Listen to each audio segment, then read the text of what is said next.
What's up guys, Anders here with another video for you. This time it's going to be a really quick one, an overview of what happened in Black Desert's Calpheon Banquet this year. It was actually today or yesterday in Korea.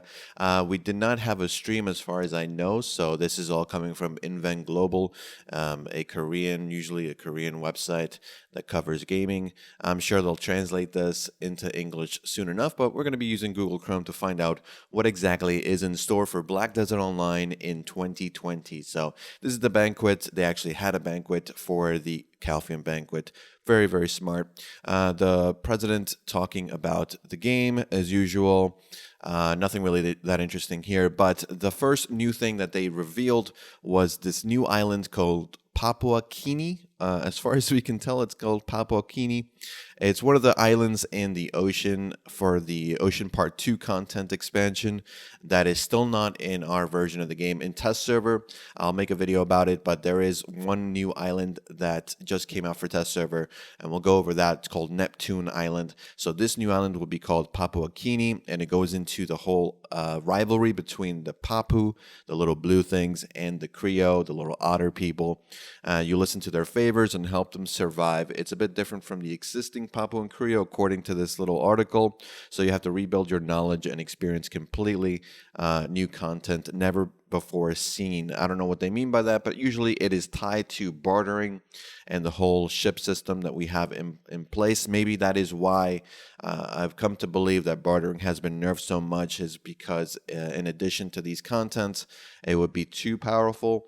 But we can hope. We can hope that bartering becomes somewhere near as good as the other life skills once again. Now, Odalita is the new region that has been basically teased for over a year and a half now. It's been delayed multiple times. It did not come out this year. It was supposed to come out winter this year. And finally, they have a release date of, I believe, February of this year. So it's going to come out probably globally for everyone in February of this year. It's a place where the story of the children of the goddess Sylvia, the three major axes of the world, I'm pretty sure that's a mistranslation on the Google Translate, along with the Black Spirit and the ancient Dana, is a large-sized race. So there's a new race called Turo. They're these basically bull-looking people. They're very large. I believe they're not playable, so it's just a new NPC that you'll be seeing around in this new area. In addition, there are battles with golems of ancient civilizations and the Vedir and Ahib, who have been forced to Odalita by the tyrants of Ganelle. The fact that they call them tyrants, the Ganelle are the typical rangers that you see. The fact that they're called tyrants might be that we see in the story, in the lore, the perspective of the Ahib and why they are the way they are. They're very radical. Odalita is under development with an update in February, like I said. So this is what it will look like. We already have some of the buildings already in place in the game right now, so that's pretty interesting to see what it ends up being like. There will be a handful of nodes, not that many. It's a region about the size of Dragon, so large but not fairly large like Camisylvia was. Thorn Tree Castle. Now this is an interesting thing. So they're calling it Thorny Castle, prepared by the need for a new battlefield. The Thorn Tree Castle is an island battlefield located in the southernmost part of the Odalita region, developed to meet the needs of the new battlefield. PvP and PvE elements are combined, and there are several entrances, and gamers must choose one of several entrances to hunt monsters and complete missions and move forward to the center of the castle. Gamers who enter a castle are at odds with each other or cooperate with each other to fight for gender initiatives. I'm pretty sure that's not what that means, but for fight for something.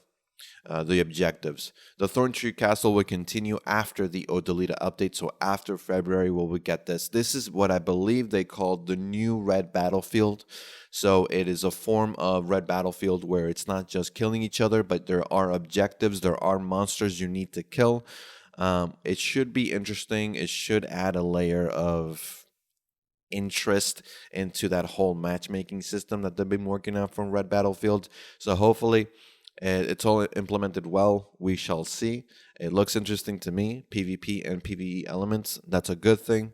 We'll see. We'll see. Obviously, we'll see it in March, maybe April, if they're saying after the Odalita update. Now, the next one is probably what I'm most hyped about. well, maybe second most hype, is the Blackstar armor. We have an update to armors finally. Yeah, the appearance of Blackstar armor announced at the scene. This is what it looks like. It's a full set. So I believe that means that each piece will be a Blackstar piece. From what we can tell, the Blackstar armor is a new boss armor, which is a powerful equipment, but will be added through careful allocation of abilities so that the existing armor is not discarded. In addition to simply killing monsters, Blackstar armors are being developed in various ways and will be updated around early next year with the area with the most needs. Don't know what they mean by that. So maybe helmet will be first, considering boss helmets are kind of the weakest of the set right now. You don't really need to use a boss helmet right now. You're just better off using a green helmet. It's more cost efficient. You get better stats faster for less. So maybe that's what they mean by that. So we'll get the helmet first, maybe the boots second, and maybe the body piece will be last. And they'll start coming out with these Blackstar armor pieces one by one throughout the 2020 year. That's probably what they mean. Pretty cool. I don't know what they mean by different ways of allocating or using the armor so that the dim tree and red nose aren't useless. I really hope it's not a side upgrade. It's okay. Blackstar is better than Zarga at Pen, obviously. So if it's the same way, that's fine. It's just harder to enhance, but will probably be easier in some instances to enhance to on par with Dim Tree and stuff. Armors aren't that difficult to get, especially with the recent loot boxes, the rare boxes that they gave out. But we'll see. It looks cool at least. So if you don't have an outfit for whatever reason, you can sport the new Blackstar armor. And if it has the same effects as the Blackstar weapon, probably these little red parts will glow much more strongly the higher the enhance of the item. That's really cool. Now, Guardian Awakening. We knew it was coming. It's finally coming for Korea in January 15th. That's when we start creating our character. So, yeah, they're going to get Awakening before we even get Guardian. Fun times. We're back to the good old days where Korea got everything first. This is what Guardian looks like.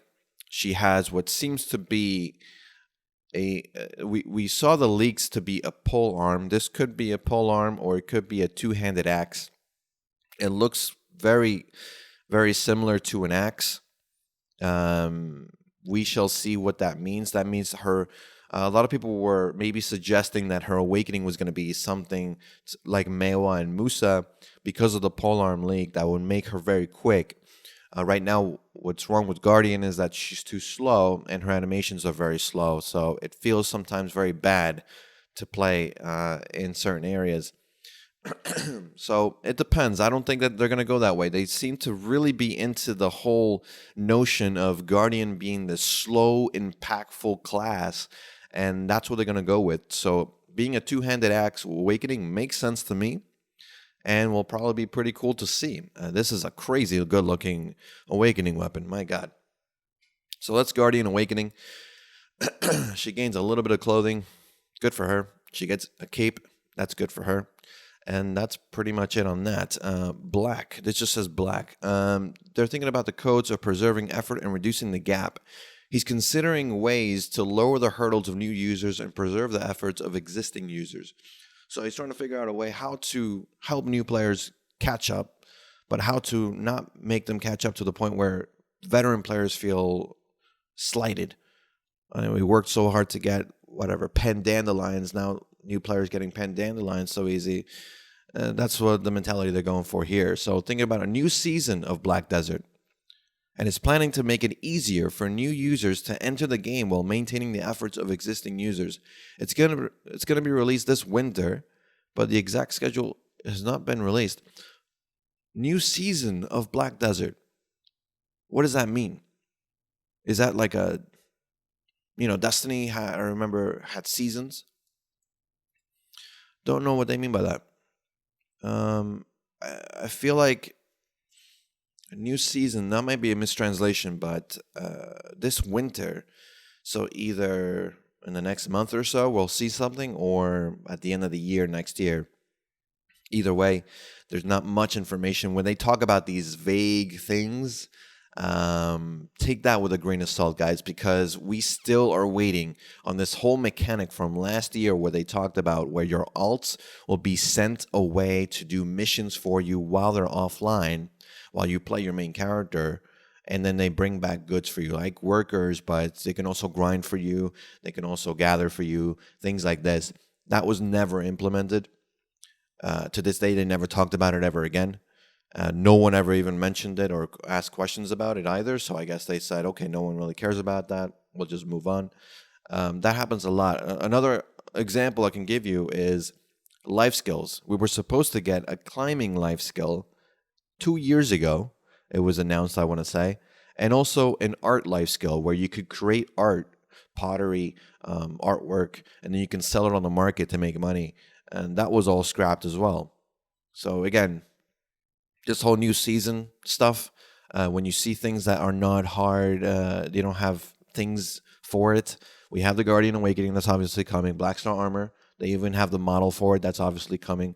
The battlefield, that's going to come. Probably going to have a lot of changes because if it's too good, they'll nerf it to the ground.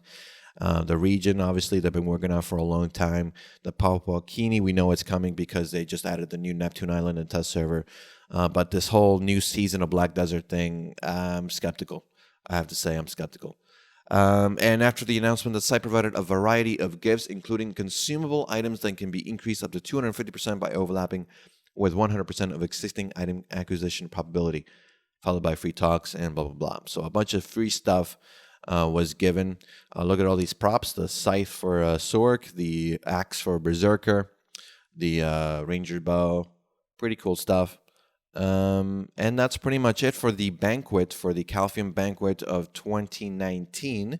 That's the major talking points. Guardian Awakening, probably the most hype thing, I guess. We don't have a trailer yet. Once we do, I'll upload it to the channel so you guys can check it out. And once that obviously comes to test server, I'll check it out and give you guys my opinion. Blackstar armor for me is pretty hype. We no longer need to look like bushes. I mean, these are the best armors in the game right now. Well, I mean, not right now, it's about Dimtree. So now you can actually look like, a warrior and not a bush. Long goodbye for the bush. I'm gonna miss it. And this seems pretty interesting too. The Thorn Tree Castle, Thorny Castle, battlefield, which I believe is what their new battlefield is going to be called. Hopefully, it's implemented well. And I'm kind of worried that they didn't talk about the ocean red battlefield. They called it the blue battlefield, but I guess they're still working on that. So blue battlefield was supposed to be like red battlefield, where you queue up and you go into this instance in the ocean with your ship, and then you have naval battles. That was the whole point of it. It sounded cool. Naval battles are really cool. The people like it. On arcade, it's very popular. So why not in BDO? We have really cool ships now. But no, apparently that's going to be more in development. Maybe we'll hear more about it in the spring of next year. And that's pretty much it for this one, guys. Let me know what you thought about the Blackstar armor. Obviously, what do you think about Guardian Awakening? Does it look cool? Let me know in the comments down below. I'll have more updates for you guys in the coming days. And the starting over episode that people keep asking about is coming very soon.